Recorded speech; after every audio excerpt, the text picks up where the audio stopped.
Գյուրջան Կասկադ, հասանելի բնակարաններ 65 ամիս մարման ժամկետով։ Բայց անոնը դասախոսություն չդնենք, ես երբեք դասախոսությամբ չեմ զբաղվել, կունենամ ներածական խոսք իհարկե, եւ կփորձեմ այնուամենայնիվ Ղարաբաղյան շարժումը եւ առաջի հաղթանակած պատերազմը կապել հետագա պատերազմների հետ, միգուցե դա sense ավելի հետաքրքիր կլինի համեմատության մեջ, թե ինչ առավելություններ ենք մենք ունեցել եւ ինչու ենք հաղթել, եւ հետո այդ ինչ առավելություններ կորցնելով մենք պարտվեցինք։ Միգուցե այս սխեմատիկ փորձեմ, ես չեմ չարաշահելու, այսպես ասենք, այս հանդիպման ժամանակը փորձեմ դա սխեմատիկ ասել, հետո ավելի ինտերակտիվ տարբերակով կփորձենք բացել այն ուղղությունները, այն ամեն ինչը ավելի շատ ձեզ կհետաքրքրի, ինտերակտիվ ուղղակի ձևաչափով։ Նայեք, մենք փաստորեն ունեցել ենք 3 պատերազմ։ Առաջի պատերազմը հաղթանակած պատերազմն է 91-94 թվականների, երկրորդը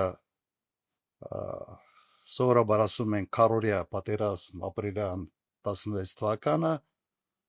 որը ես կգնահատեի, այսպես ասենք, ոչ ոքի, մենք ունեցանք տարածքային որոշակի կորուստներ, ընդամենը 600-800 հեկտարի մասին էր խոսքը, բայց դիվանագիտական ձեռքբերումը եւս ակնհայտ էր։ Նույնիսկ ես կասեի ոչ ոքի, մի քիչ պլյուսով դուրս եկանք այդ պատերազմից եւ ունեցանք հաջորդ պատերազմը 20 թվականի, որը ուղղակի կորցրեցինք եւ իմ գնահատականով, իմ համոզմունքով շատ եւ շատ սուբյեկտիվ պատճառներով։ Հիմա ինչ առավելություն ենք մենք ունեցել առաջի պատերազմում։ Իսկապես 150,000-անոց Ղարաբաղը, այն ժամանակ 7.5 միլիոնանոց Ադրբեջանը, եւ մենք հաղթեցինք։ Եվ զուգահեռաբար Հայաստանում էներգետիկ ճգնաժամ, բավական լուրջ խնդիրներ, այնուամենայնիվ մենք հաղթեցինք։ Դու կփորձեմ այսպես հիմնական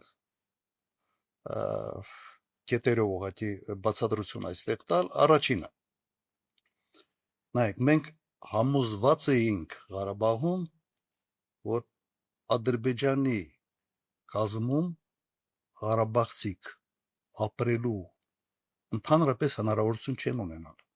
Սա էկզիստենցիալ խնդիր էր եւ այդ վտանգը հատկապես Սումգայիթից հետո այնպեսի առարկայական էր բոլորիս համար, որ միավորեց բոլոր ղարաբաղցիներին։ Մեկը մեկին սիրում է, չի սիրում կապ չուներ։ Ուղղակի այդ ընդհանուր վտանգը միացրեց ողջ ժողովրդին։ Սա երևի հիմնական գործոններից մեկն էր։ Բավական բարձր կազմակերպվածության մակարդակ։ Ղարաբաղում ընդհանրապես միգուցե սովետական դաստիարակություններ, բայց Ղարաբաղում եւ կրթվածության մակարդակն էր, եթե Ադրբեջանի հետ համեմատենք, շատ ավելի բարձր։ Մարդիկ, ոնց ասեմ, շատ ավելի կարգապահ էին ընդհանրապես բոլոր հարցերը։ Եվ այդ կարգապահությունը, կազմակերպվածությունը շեշտակի դեր խաղաց այն ժամանակ, երբ սովետական միությունը փլզվում էր, երբ կոպիտ ասած բարդակը գրեթե բոլոր ոլորտներում էր տիրում, բայց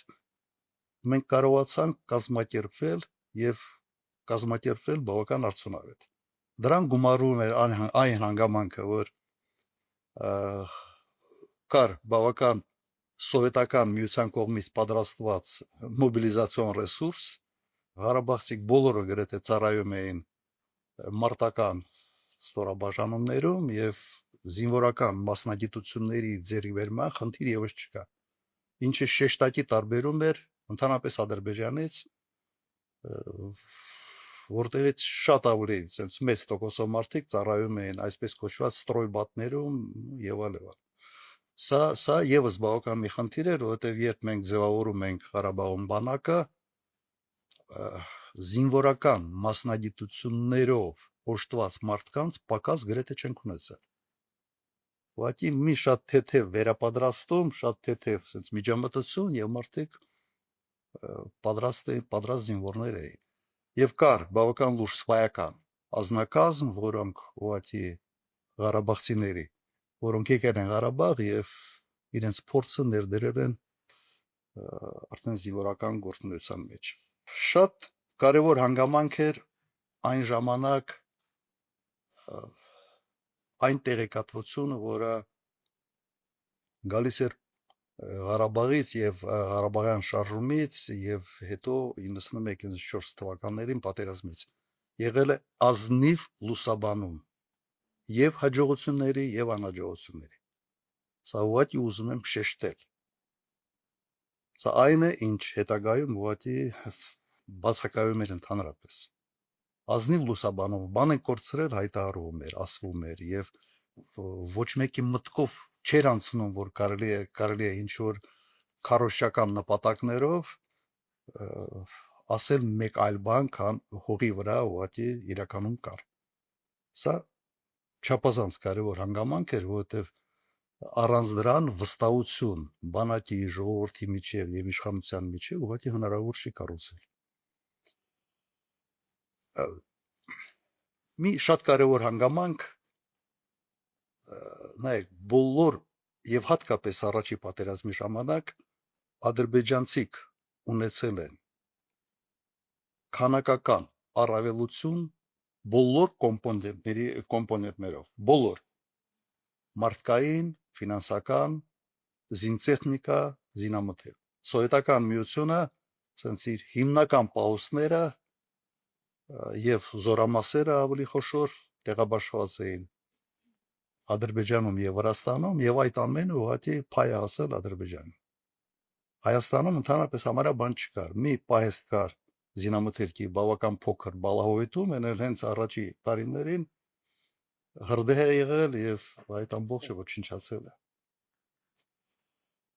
Հիմա բայց